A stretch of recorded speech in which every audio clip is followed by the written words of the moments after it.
Bismillahirrahmanirrahim. Assalamualaikum warahmatullahi wabarakatuh. Selamat siang sahabat semuanya. Berjumpa kembali dengan Dr. Sapi. Mudah-mudahan sahabat semuanya dalam kondisi sehat, dalam kondisi yang penuh dengan lancar rezekinya, yang penuh dengan keberkahan, dan senantiasa diberikan panjang umur oleh Allah Subhanahu wa Ta'ala.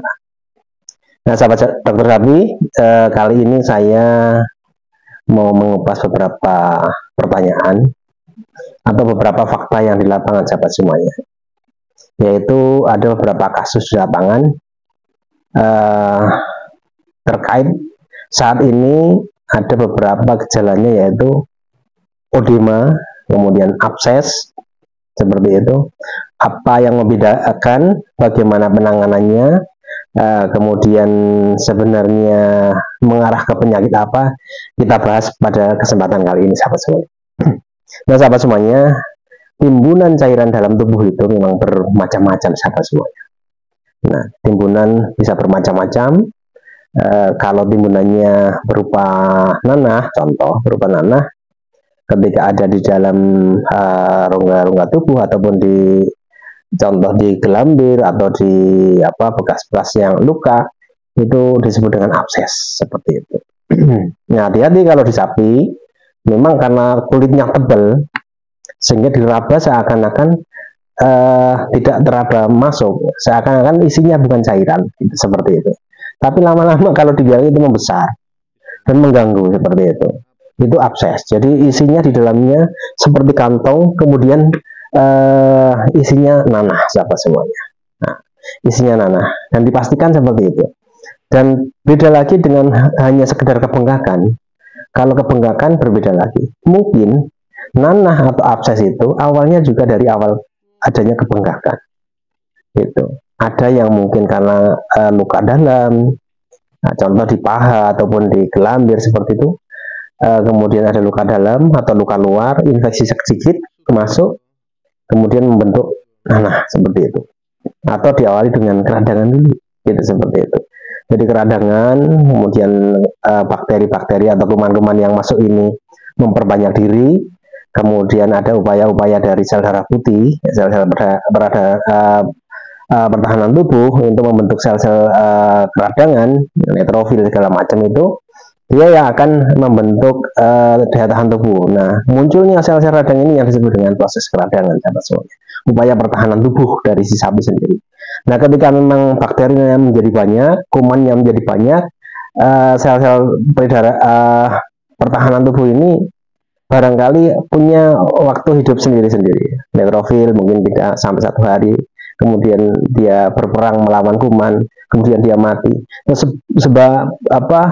banding apa tidak kondisinya antara sel-sel pertahanan tubuh dengan kuman yang masuk.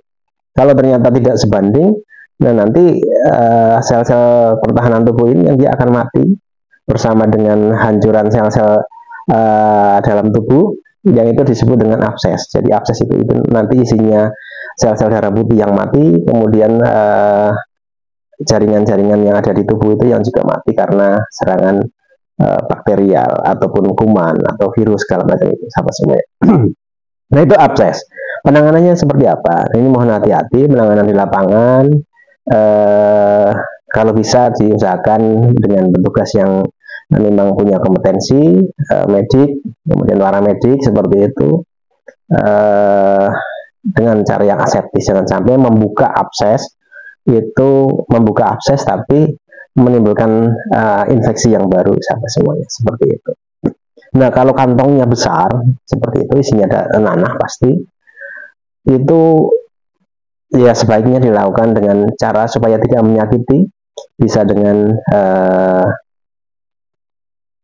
bius atau anestesi yang lokal seperti itu, di mana tempat yang akan kita lubangi atau tempat keluarnya yang akan kita kuras absesnya ini adalah di tempat yang paling bawah. Jadi ketika kantongnya isinya di paling bawah besar, maka yang kita bolongi yang paling bawah, supaya semua nanah yang dari atas dia akan turun ke bawah, sehingga tuntas seperti sahabat semuanya. Nah kalau bisa seperti itu, dan pakai bisa pakai trokar, bisa pakai apa namanya pisau yang tajam, kemudian yang aseptis tentunya seperti itu. Kemudian kita bersihkan dengan kita bilas dengan air hangat segala macam. Kemudian kita cuci dengan ke dalam, masukin dengan spray dan segala macam, dengan iodin povidon dan segala macam, supaya itu terkuras habis. Gitu, seperti itu. Dan terakhirnya bisa dikasihkan antibiotik untuk antibiotik.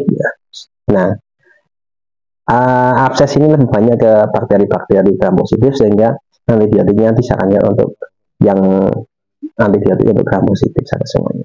Dan juga kalau bisa diberikan anti radang tentunya, supaya tidak muncul radangan. Nah, selain itu juga selain disuntik pakai itu, bisa kita berikan juga masuk setelah dicuci dengan povidon, iodin, maka antibiotiknya juga bisa kita masukkan ke dalam bekas abses yang telah kita kuras seperti itu. Nah, kemudian itu yang pertama, abses. Yang kedua, yang pertama, abses tadi memang disebabkan karena kalau di luar tubuh itu bisa sebabkan karena kalau di luar, di permukaan tubuh, di gelambir ataupun di dada, di paha segala macam, itu biasanya adalah infeksi dari kuman dari luar. Ada luka, pernah ada luka atau ada pernah memar seperti itu. Berbeda lagi abses kalau muncul di dalam organ-organ dalam, di jantung, di hati segala macam, itu nanti pembahasannya lebih detail lagi karena harus melihat penyebabnya secara histopatologi, contoh seperti itu sama semua. Nah, kemudian yang kedua adalah asites atau odema. Asites lebih banyak isinya adalah cairan-cairan yang memang bening, itu ada di dalam rongga abdomen, rongga perut seperti itu sahabat semuanya. Atau odema itu juga kalau yang di permukaan bisa di sepanjang gelambir itu seperti itu.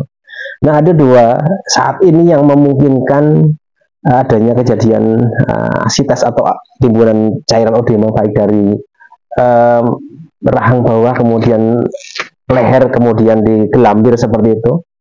Itu biasanya ada dua kemungkinan. Yang pertama adalah penyakit infeksius, sahabat semuanya. Yang mana kita tahu penyakit infeksius penyebab odema atau timbunan cairan yang ada di gelambir, yang ada di rahang bawah seperti itu disebabkan karena penyakit septicemia episodika. Jadi penyakit ini sangat ganas.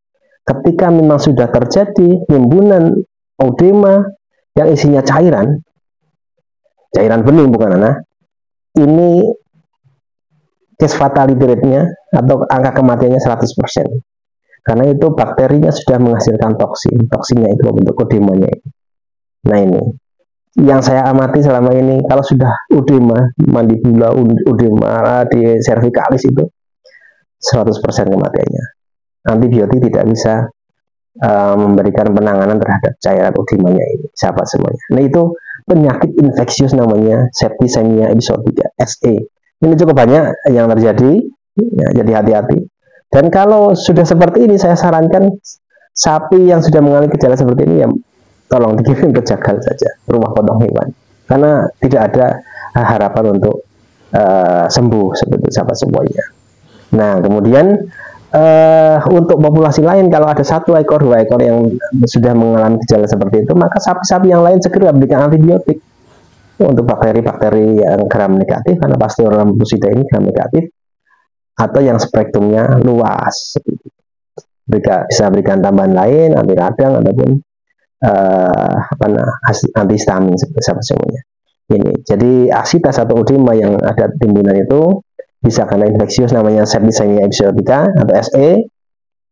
Yang kedua, kalau terjadinya hanya individual 1 ekor saja dalam satu populasi besar, 1 ekor saja dan nggak menular, itu bisa disebabkan karena adanya benda asing yang dimakan oleh sapi. Sapi makan rumput, sapi makan konsentrat, sapi makan complete feed, di dalamnya ada kawat, di dalamnya ada staples, di dalamnya ada lidi, di dalamnya ada paku, atau di dalamnya ada benda-benda tajam yang lainnya, dimakan, masuk rumen, sampai ke retikulum, di retikulum dia sampai lambung ke dua ini dia menusuk sampai ke jantung. Ini penyakitnya namanya heart rate disease atau reticuloperitonitis traumatica atau RPT. Nah, angka kesembuhannya berapa persen? Kalau sudah terjadi seperti itu, biasanya sapi-sapi yang mungkin gemuk tidak harus kurus. Sapi-sapinya sapi-sapi sehat, sapi-sapi yang gemuk sebenarnya mungkin nggak ada masalah karena dia kurang makan seperti itu. Nah, biasanya kalau sudah seperti itu, angka kemungkinan hidupnya sedikit, atau sepengalaman saya tidak bisa diobati karena sudah ada tusukan dari retikulum menuju ke jantung. Bahkan namanya perikardium, pembungkus jantung itu sudah tertusuk, kemudian dia membentuk cairan yang melapisi antara jarak antara perikardium dengan jantungnya sendiri, sehingga jantung semakin berat bekerjanya sahabat-sahabat. Nah itu, jadi dua jenis namanya edema ataupun edema tadi, dua jenis edema tadi, cairan edema atau asites tadi, ini sama-sama susah untuk ditangani, susah untuk diobati. Ya, seperti itu. Tetapi memang berbedanya, yang satu merupakan penyakit infeksius, bisa menular ke sapi-sapi yang lain, yang disebut dengan SE tadi. Tetapi kalau yang reticuloperitonitis traumatica, ini dia biasanya terjadi secara individual, seperti sama-sama. Secara individual, ya bisa jadi terjadi secara massal kalau memang di quality control atau quality insurance, pengawasan bahan-bahan pakannya tidak teliti. Jadi bahan-bahan non pakan seperti paku, kawas, staples, kemudian lidi yang tajam segala macam itu bisa masuk ke bahan-bahan pakan. Nah itu sahabat semuanya. Jadi dua perbedaan. Kalau yang pertama abses nanti bisa ditangani, jangan nunggu besar karena akan membuat sapi menjadi kurus. Tetapi kalau yang asites ataupun edema,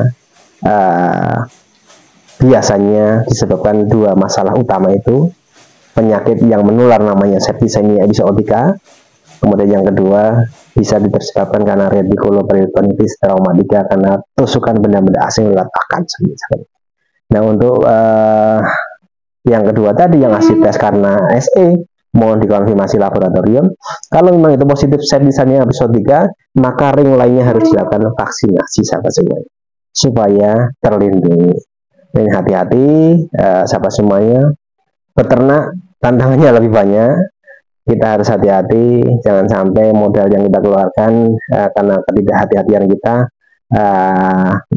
akan berisiko terhadap kita semuanya. Begitu sahabat semuanya, mudah-mudahan bermanfaat. Sekian, billahi taufiq wal hidayah. Assalamualaikum warahmatullahi wabarakatuh.